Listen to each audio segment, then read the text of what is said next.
Okay, so we are on our very last session on our 1 Corinthians 13, 4 through 8 study on love and what love is. And this word is probably one of my favorite things the Lord has ever really given me to share. So love never fails. And as I talked to the Lord about this, he gave me this overarching theme that every time we run to him, every single time we run to him, he will meet us, he will embrace us closely, he will meet our needs, and he will inevitably change our experience of life. He will never fail to do that. Every time you run to him, he will encounter you, he will embrace you, he will meet your needs, and he will enhance your experience of life. And our place in his unfailing love is to rest, to receive, to be covered, and to overflow. To rest, to receive, to be covered, and then to overflow. So I asked him, how do we position ourselves to receive that kind of love? And he brought me to Matthew 7 through 8. Keep on asking, and you will receive. Keep on seeking, and you will find. Keep on knocking, and the door will be open to you. For everyone who asks receives. Everyone who seeks finds. And everyone who knocks, the door will be open to them. Our part is to ask and seek and knock. His part is to always show up. And he does. His love never fails. He never fails to connect with us. Anytime we make even the smallest movement in his direction. It doesn't say like you have to ask, big, mighty request. It could just be like, God, I need you. It doesn't say you have to bang the door down. If all the strength you have is to barely tap on the door, he's going to open that door. And if you are seeking him, if you just look for him, he's going to show up. You don't even have to know where he is or what he looks like. Just think in your heart, I want to know God more. I wonder where God is right now. And he's going to show up for you. And his love never fails.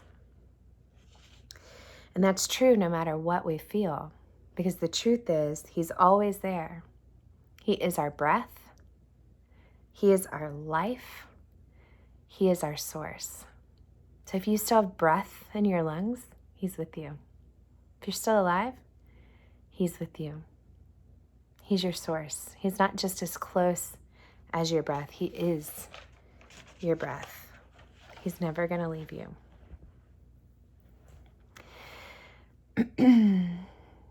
So since this is such a vast topic, unfailing love, I asked the Lord to show me what part or parts of his unfailing love did he want us to focus on in this now moment, this now season on the earth. And so as he does, he gave me an acrostic for fails. So I'm going to share them all with you now, and then we're going to go through each one.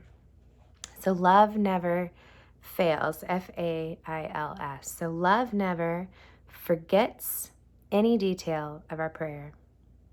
Love never activates shame, condemnation, or the defeat tape in our minds.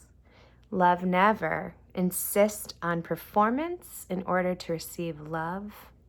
Love never leaves us on our own, all alone. And love never sets us up for failure. So we're going to start with the F. Love never forgets any detail of our prayers. And what he showed me was interesting. He was showing me that it's important to say that some of our prayers are uttered through tears. So when you don't even have words because all you can do is cry, he's never going to forget your tears. It says in Psalm 56:8, You keep track of all my sorrows. You put my tears into your bottle. You have recorded each one in your book. What kind of love is that? He doesn't just keep track of our wins. He keeps track of our heartache, of our sorrow. And then he collects every single tear we cry and stores them. And I remember one time I had been crying a lot. And I was like, what's the point of you collecting all these tears? What are you going to do with them anyways? And he told me, he said, I'm storing them up to water the hearts of your children and your grandchildren and your great-grandchildren and your great-great-grandchildren. They will not be wasted. And then I was like, oh, then let the river flow. Like if that is the point of my sorrow, is to take and collect my tears and pour them onto the hearts and tend to the gardens of the hearts of the souls of the generations to come, then I'm willing. Then he said, some are uttered in journals. Some of our prayers, we utter them in journals. And he was reminding me of a time when, after I had my first son, I had an allergic reaction to some medication and I had hives. And I was in bed for 2 weeks and I couldn't do anything. I was going crazy. And one day the Lord led me to get all of my journals out. And at that time I had about 10 years of journals stored up. And so I got them all out and I put them on my bed and he showed me which journal and he gave me a page to open it to. And he brought me to a prayer that I had journaled and forgotten about. And I had asked for 4 things on that page. And I read through them. And then he said, look, I've given you every single thing you asked for and in the order you asked for them. And I didn't remember even penning that prayer. But the Lord of all did not forget the details of what I asked for. And he knew which journal and which page. He does not. His perfect love, his unfailing love, will not forget the details of anything you've asked for in his name. And sometimes he was showing me that we don't even know what he would want us to pray. We feel stuck. And how do I pray about this? What do I even say? I don't even have words to know what to ask. And in Romans 8:26-27, it says, the Holy Spirit helps us in our weakness. For example, when we don't know what God wants us to pray for, his Holy Spirit prays for us with groanings that can't be expressed in words. And the Father, who knows all hearts, knows what the Spirit is saying, for the Spirit pleads for us believers in harmony with God's perfect will. So even if you don't know how to pray, but you just make a groaning or an utterance and ask the Holy Spirit to use that, use just a sound, make a sound. He's going to use it to plead on your behalf in perfect harmony with God's will. That's pretty amazing love. So the A, love never activates shame, condemnation, or defeat tapes in our minds. So listen to this. Psalm 94:18-19 says, I cried out, I'm slipping. And your unfailing love, O Lord, supported me. So think about that. As I'm slipping, as it's present tense, as it's happening, I'm slipping. I can cry out in real time, in the middle of my mess, and his unfailing love will support me. He's not going to go, oh, well, you deserve to slip. If you wouldn't have made so many bad choices, you wouldn't be in this predicament. That tape, that's not the Lord. I can cry out to him as even if I've made all the wrong choices and put myself in that place, and his unfailing love will support me. And it says, when doubts filled my mind, your comfort gave me renewed hope and cheer. So I can even come to him as doubts are filling my mind and I'm feeling confused and overwhelmed and frustrated and I can say, what's going on? Doubts are filling my mind. I need you. I need your truth. I need your truth. Tell me what's true. I know that I could have a sound mind in Christ Jesus. Like, show me what's true. And he will renew your hope and cheer by comforting you right in that moment.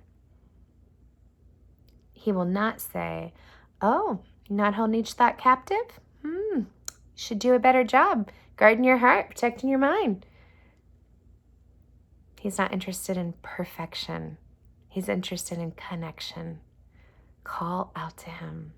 Listen to this. Psalm 103:8 says, the Lord is compassionate and merciful, slow to get angry, and filled with unfailing love. He will not constantly accuse us, nor remain angry forever. He does not punish us for all of our sins. For his unfailing love toward those who fear him, listen to this, is as great as the height of the heavens above the earth. That is a mighty, big love. So listen, he's not going to accuse you. So if you're being accused, that is not the Lord. If you're feeling condemned, that is not the Lord. Instead, if you're experiencing compassion and mercy and not punishment, that's the unfailing love of God. So what my therapist gave me this wonderful vision, like imagery, that if I'm having a tape play that I'm tired of listening to, I can imagine a cassette tape player and hit eject on that tape, break it in half, pull the old cassette tape, strings apart and throw it out. It's broken. It can never be repaired. It's never going to be able to work again. And then ask God to give me a tape of truth and put that in, close it, press play, and turn the volume all the way up. And that tape is going to sound like this. I don't have to try to hide anything from him, because every time I come to him, it's going to sound like this. I love you. I'm so glad you brought this to me. I've been wanting to spend more time with you. That looks really heavy. Can I hold that for you? Here, you can take mine. Mine's much lighter. I've got you. I got you covered. You're safe with me. Together, we're going to make this. Did I mention I love you? And I'm so glad you're here with me. And I love you. Every time we cry out to him, he's going to embrace us and lavish us in his love. I is love never insist on performance in order to receive love. So Romans 5:8 says, but God showed his great love for us by sending Christ to die for us while we were still sinners. He didn't wait for us to get it right and then say, oh, you're worth it to die for. He loved us first before we did anything but break his heart with our choices. And he died and shed his blood for us. And then the Lord showed me this kind of cool interaction in Mark 10:17-21. So it says, as he was starting out on a trip, a man came running up to Jesus, knelt down and said, good teacher, what should I do to get eternal life? Why do you call me good? Jesus asked. Only God is truly good. But as for your question, you know the commandments. Do not murder, do not commit adultery, do not steal, do not testify falsely, do not cheat, and honor your father and mother. Teacher, the man replied, I've obeyed all of those since I was a child. And Jesus did something beautiful. It says in verse 21, Jesus felt genuine love for this man as he looked at him.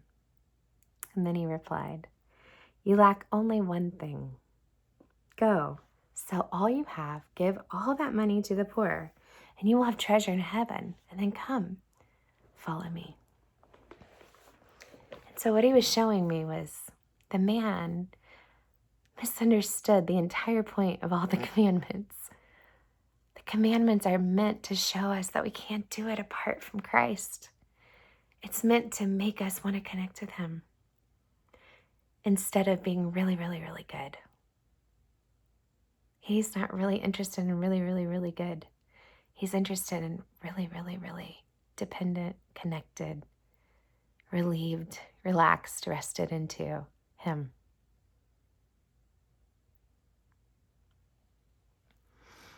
So he gives the desire of his heart away. Come, follow me. He just wanted him to be with him. And the man had a crossroad moment of changing the priority in his heart to connection or success things. And he couldn't give up all of his things to follow Jesus. But the desire of the Lord is, oh, I love you. Just come with me. Isn't that beautiful? That's what he's always going to say. He didn't shame him. He didn't condemn him. Like, are you kidding me? You think you're so good? You think you got it all figured out? You think you're so holy? And look, all you want is all your things. He didn't say that at all. He just said, oh, just get rid of all that stuff that's in the way and come follow me. How beautiful. How beautiful. He loves you because he's love and because you're his. And there's nothing you can do about it. Isn't that great? So L is love never leaves us on our own, all alone. Matthew 28:20 says, be sure of this. I am always with you, even to the end of the age. I love that. Be sure of this. He never fails us. He is always with us. And then listen to this. Deuteronomy 31:6 says, be strong and courageous. Do not be afraid. Do not panic, for the Lord your God will personally go ahead of you. He will neither fail you nor abandon you. And abandonment is something that's been on my heart a lot lately. And I think most of us have probably experienced people who confess to love us and suddenly they're nowhere to be found. And something we can do with God that we don't really mean to do, it just happens, is we encounter him through the experience we have had with people. So we have to upgrade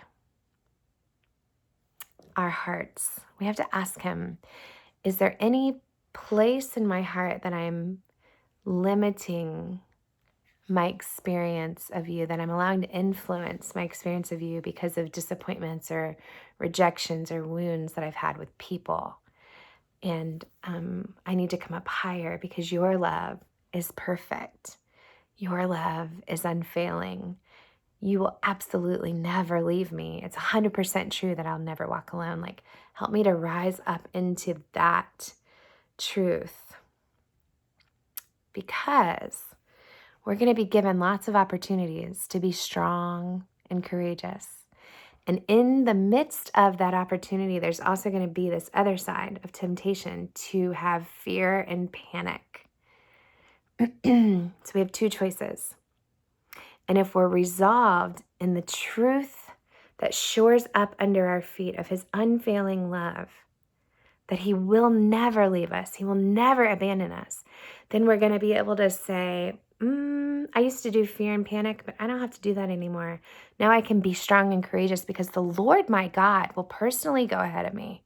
He is with me. And through him, I can do all things. Through him, I have a sound mind. Through him, I'm an overcomer. I do not have to be afraid. I do not have to panic, because everything I need will be right where I need it. And I'm going to be able to receive it. And I'm going to be able to do everything that he's asking me to do. You see the difference? It's really important that we resolve that he will never leave us. He will never abandon us. We never walk alone. That he is good and we are loved, period. And in faith, if we choose to resolve to believe that with faith, our faith in him can triumph over our emotional or physical experience in any circumstance. I just want to say that one more time. Our faith in him can triumph over what we're experiencing physically or emotionally in any circumstance. We need to know this ahead of time before that moment comes where we have that opportunity to be strong and courageous, or to have panic and fear and walk away without going through the way that we've been prepared to. So S, this is a big one. Love never sets you up for failure. I recently received a word from a friend, and she said, she was hearing from God for me, and she said, I really feel like the Lord's saying you're not broken. You're not going from broken to glory. You're going from glory to glory. But man, sometimes the process of glory to glory feels like one failed attempt after another. Like nothing works out for me. It's all a mess. Did I hear from God? How did I land here? And I felt the Lord saying, maybe that's because your definition of success and mine are vastly different. I was like, ooh, Lord, teach me. What do you call success? Because I want to be chasing after that. I don't want to chase after the wrong things. And so he took me to Matthew 5, to the Beatitudes.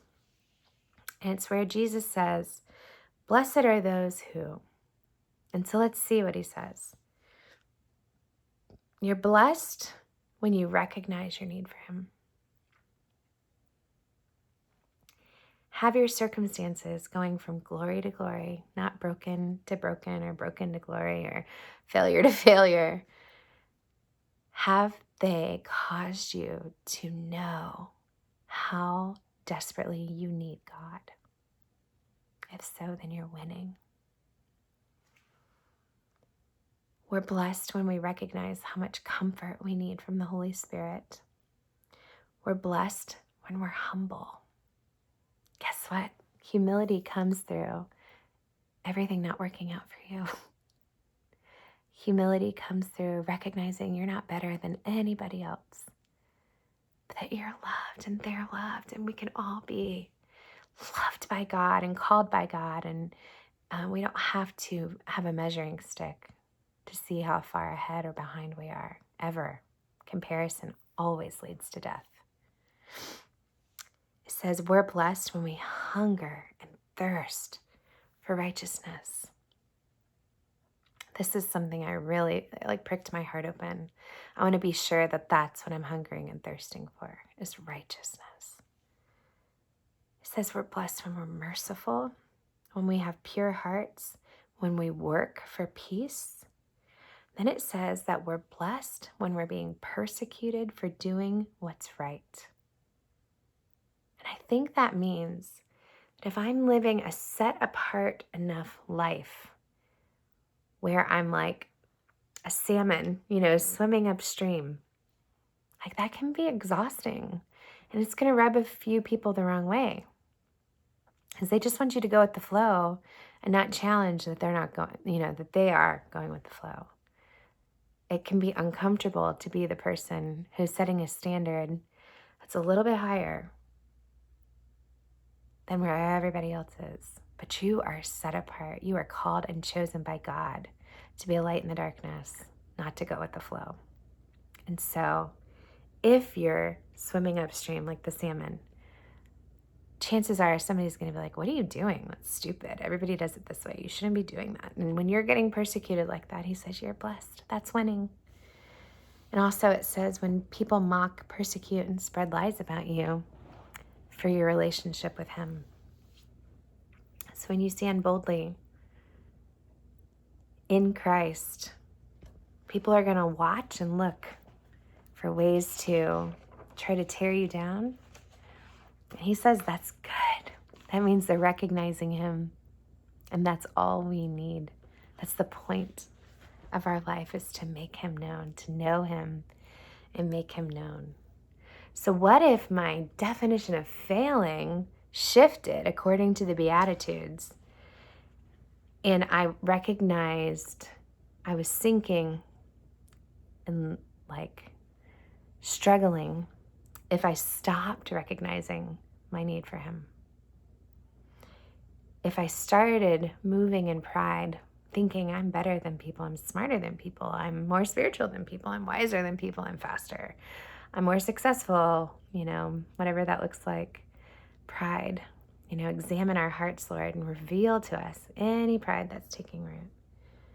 If we stopped caring about righteousness and justice, are we just going to go numb? It's too much noise. I can't get involved. It's not my fight. Don't talk about it. It stresses me out. While people are being served injustice after injustice, we have to care. We have to raise our voice. We have to take a stand. What if we stop showing mercy? And we just want justice for everybody. Get what they deserve, even though you like grace for you. That's an indicator that we're struggling, that we need to get back to the main thing. What if we no longer care about peace? What if we're not living our lives set apart enough that anyone even knows we're a believer? No one's ever provoked to ask you about your faith, or to talk to you about Jesus, or to get in your face about Jesus. That's an indicator that something's off. And if no one's persecuting you, no one's mocking you, no one's spreading lies about you, maybe your stand has dimmed, your light has dimmed a little, and it's time to turn up the power again, to get back with the Lord again, and to make the knowing him and making him known, being loved by him and loving him and loving others, the main gist, the mainstream, the main point of your life. Once more, let this be a wake-up call.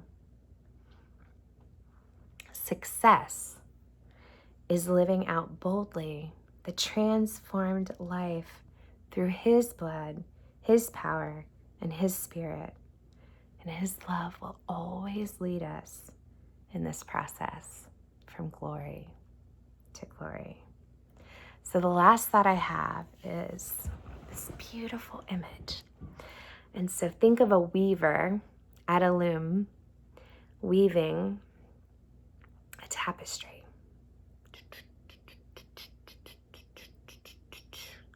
And so every time you ask, it moves. And then he answers. And then you knock and it moves. And he opens the door.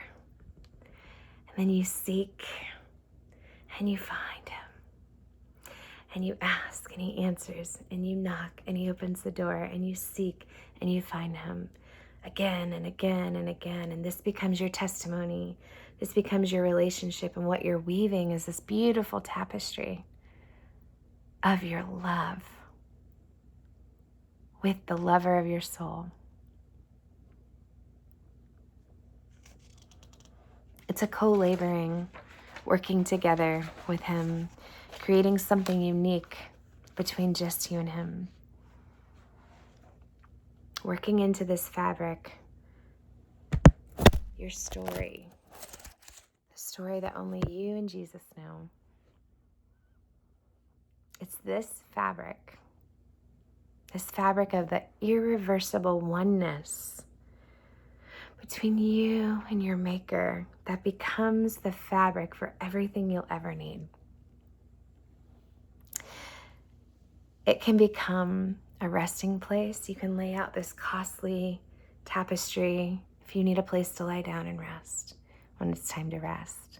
You can tie it around your body when it's time to work. It can become your apron. It can provide protection from the storm. Cover it. You're covered. You're so covered. it can carry a wounded sojourner. So just imagine if you're on the battlefield and somebody goes down. You don't have the strength to lift them, but you have your fabric of your love with God. And you throw it down and you put them on it, and then you can start pulling them on that fabric. And you know what? If it rips or if it gets dirty or if it gets messed up, you're still asking and seeking and knocking, and he's still opening the door and answering and showing up and encountering you.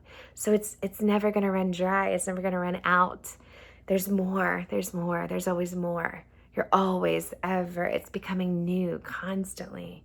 So you can just freely use it, freely give it away, because it's always being added to. It's always being added to. The fabric of your love, the tapestry of your relationship with him. It can become your garment of praise. And it can become the sail on a ship when it's time for you to launch out. And the gust of the wind of the Holy Spirit propels you forward into a new land, into a new destination, a new destiny. There is nothing. There is absolutely nothing that the fabric of love between you and God cannot provide you in any moment for any need.